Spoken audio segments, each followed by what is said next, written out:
ఆస్మద్గురుభ్యో నమ శ్రీమాత్రే నమ. అమ్మవారి దివ్యపాదపద్మాలకు నమస్కారం చేసుకుంటూ వీడియోలకు వెళ్ళిపోదాం. ఇప్పుడు మనకి అధిక జ్యేష్ఠ మాసం అంటేనే పురుషోత్తమ మాసం, చాలా విశేషం. అధిక మాసంలో ఏం చేసినా కూడా అధికంగానే వస్తుంది, పాపాలైనా పుణ్యాలైనా. ఏ పనులు శుభకార్యాలకే ఈ అధిక మాసం పనిచేయదు, కానీ ఆధ్యాత్మిక కార్యక్రమాలకు మాత్రం అధిక మాసం చాలా ఎక్కువ పుణ్య ఫలితాలను ఇస్తుంది. మరీ ముఖ్యంగా జపతపాలు, హోమాలు ఏం చేసినా కూడా అధికమైనటువంటి ఫలితం. మరి ఇలాంటి అధిక మాసంలో పౌర్ణమి, ఈ పౌర్ణమి అనురాధ జ్యేష్ఠ నక్షత్రాల కలయికతో ఏర్పడుతుంది. మరి పౌర్ణమి ఎప్పుడుంది అంటే, మన రాత్రి పౌర్ణమి చూసుకున్నట్లయితే మే 30వ తారీఖు శనివారం పగలు 11 గంటల 10 నిమిషాల నుంచి ప్రారంభమవుతుంది. ఆ రోజు రాత్రి పౌర్ణమి ఉంది. పౌర్ణమి నాడు చేసుకోవాల్సిన పరిహారాలు ఏమైనా ఉంటే శనివారం రాత్రే చేసుకోవాలి. అంటే మనం లలితా సహస్రనామ స్తోత్రాన్ని వెన్నెల్లో పారాయణ చేయాలి అన్నా, లేకపోతే వెన్నెల్లో కూర్చుని మనం ఏదైనా ఒక వ్రతం చేసుకోవాలి అన్నా, అందులోనూ సత్యనారాయణ స్వామి వ్రతం చేయాలి అన్నా, అది రాత్రి పౌర్ణమి ఉన్నటువంటి రోజున చేసుకుంటే ఎక్కువ ఫలితం. పగల పౌర్ణమి ఎక్కడుంది? ఆదివారం నాడు ఉదయం 31వ తారీఖు ఆదివారం పగలు 12 గంటల 53 నిమిషాల దాకా పౌర్ణమి తిథి గడియలు ఉన్నాయి. అంటే ఉదయం చేసుకోవాల్సిన పూజాది కార్యక్రమాలన్నీ ఆదివారము, రాత్రి చేసుకోవాల్సినటువంటి పూజలు, వ్రతాలు, లేకపోతే లలితా సహస్రనామ పఠన లేఖనాలు, లేకపోతే పరిహారాలు ఇవేమైనా ఉంటే కనుక శనివారం రాత్రి ఇలా చేసుకోవాలన్నమాట. ఈ పౌర్ణమి నాడు విశేషంగా నదీ స్నానం కానీ సముద్ర స్నానం కానీ చేస్తే చాలా మంచిది. వెన్నెల్లో కూర్చుని లలితాదేవి అమ్మవారి చిత్రపటం ముందర 2 ఆవునేతి దీపాలు వెలిగించి, ఒక అగరబత్తి వెలిగించి, చక్కగా పానకము వడపప్పు నైవేద్యంగా పెట్టి, పాలు కూడా నైవేద్యంగా పెట్టి, పాలులో అమ్మవారి యొక్క ముఖాన్ని చూస్తూ లలితా సహస్రనామాలు చదువుకున్నా, లేకపోతే కనీసం విన్నా, అందులోనూ 9 సార్లు కనుక చదివినట్లయితే మన బాడీలోనే లలితా సహస్రనామం యొక్క శ్రీచక్రం ఫామ్ అవుతుంది, అమ్మవారు సాక్షాత్తు మన శరీరంలో వచ్చి కూర్చుంటారు అని చెప్పి శాస్త్రవచనం, పురాణవచనం. ఇలాంటి అద్భుతమైనటువంటి అవకాశం రావడం చాలా అరుదు. అలాగే వెంకటేశ్వర స్వామి వారి యొక్క సాధన చేయాలి అన్నా, ఆంజనేయ స్వామి వారి యొక్క సాధన చేయాలన్నా ఈ అధిక జ్యేష్ఠ మాసంలో వచ్చేటటువంటి పౌర్ణమి చాలా విశేషం. అయితే తెల్లవారుజాము ఎప్పుడు వచ్చింది? 31వ తారీఖు తెల్లవారుజామున ఉంది కాబట్టి 31వ తారీఖు తెల్లవారుజామున సూర్యోదయానికి ముందే ఆడవాళ్ళు చక్కగా తలస్నానం చేసి ఇల్లు వాకిలి అంతా శుభ్రపరచుకొని పసుపు రాసుకొని గుమ్మానికి చక్కగా మీరు అమ్మవారికి కానీ స్వామివారికి కానీ చక్కగా ఆవునేతి దీపాలు కనుక పెట్టుకుంటే చాలా విశేషమైనటువంటి ఫలితం వస్తుంది. ఈ రోజు మీరు ఏది చదివినా కూడా అఖండమైన అనంతమైన ఫలితం, 7 రెట్లు ఫలితం వస్తుంది. మద్య మాంసాలకు దూరంగా ఉండాలి, ఉల్లి వెల్లుల్లికి దూరంగా ఉండాలి, సాత్వికమైనటువంటి ఆహారాన్ని తీసుకోవాలి, భార్యాభర్తల బ్రహ్మచర్యాన్ని పాటించాలి, తప్పుడు మాటలు, అమంగళకరమైనటువంటి మాటలు మాట్లాడకుండా ఇంట్లో ఓం నమో భగవతే వాసుదేవాయ మంత్రం కానీ, ఓం ఐం హ్రీం శ్రీం శ్రీమాత్రే నమః అన్న మంత్రాన్ని కానీ నిరంతరము కూడా చాంటింగ్ చేస్తూ ఉండండి.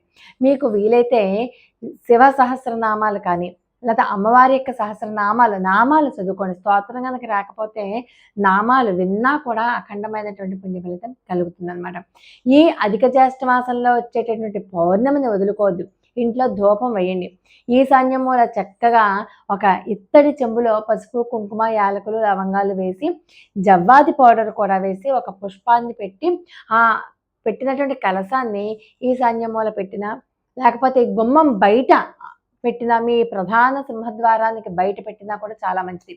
సాయంకాలం అంటే ఏ రోజు సాయంకాలం దీపాలు పెట్టాలి? శనివారం సాయంకాలానికి పౌర్ణమి ఉంది కాబట్టి శనివారం సాయంకాలం మీరు ప్రదోష సమయంలో మీరు అమ్మవారికి సంబంధించినది ఏది చేసుకున్నా గుమ్మం దగ్గర దీపారాధన పెట్టినా చాలా మంచిది. కానీ ఆదివారం 12 గంటల 53 నిమిషాల వరకే ఉంది కాబట్టి ఆదివారం సాయంకాలం పెట్టుకుంటే పెట్టుకోండి, కానీ ఫలితం రావాలి అంటే శనివారం నాడు మాత్రమే పెట్టాలి దీపాలు.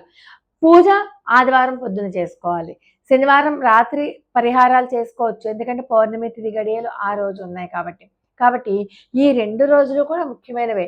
దీని తర్వాత వచ్చేటటువంటి గురుగ్రహ సంచారం వల్ల అఖండమైనటువంటి ఫలితం ఉంటుంది కాబట్టి దానికంటే ముందు వచ్చే ఈ పౌర్ణమి నాటే మీరు శివాలయంలో అభిషేకం చేయించుకున్న, సుబ్రహ్మణ్యేశ్వర స్వామి అభిషేకం చేయించుకున్న, దక్షిణామూర్తికి స్వామివారికి అభిషేకం చేయించుకున్న ఇవి పరిహారాల్లోకి వస్తాయన్నమాట. లేకపోతే వెంకటేశ్వర స్వామి వారి యొక్క అభిషేకం కానీ వీటిలో పాల్గొనండి. పాల్గొంటే రాబోయే గురుగ్రహం యొక్క అనుగ్రహం మీ మీద ఖచ్చితంగా ఉంటుంది. ఎవరికైనా ప్రతికూలంగా ఉంటే ప్రతికూల పరిస్థితులు రాకుండా ముందుగానే ఈ రెమెడీస్ చేసుకుంటాం అనమాట అధిక జ్యేష్ఠ మాసంలో వచ్చేటటువంటి పౌర్ణమిలో. కాబట్టి దాన ధర్మాలు చేయడం, జపతపాలు, హోమాలు చేయడం ఇది చాలా విశేషమైనటువంటి ఫలితాన్ని ఇస్తుంది. సాధ్యమైనంత వరకు మంచినీళ్ళు, మజ్జిగ, ఆహారము ఏదో ఒకటి దానం చేయండి. పశుపక్షాదులకు కూడా ఆహారాన్ని మీకు చేతనైనంత ఇవ్వడానికి ప్రయత్నం చేయండి. ఏమీ లేని వారి ఎడల మీరు కరుణతోటి, దయతోటి ఉండి వాళ్ళకి సాధ్యమైనంత సహాయం చేయండి. ఇలాంటి రెమెడీస్ కనుక చేసుకున్నట్లయితే మనకి రాబోయేటటువంటి ఈ గురుగ్రహం యొక్క ప్రతికూల, అనుకూల పరిస్థితులకు అనుగుణంగా ఈ పరిహారాలు మనం చేసుకునే తీరాలి.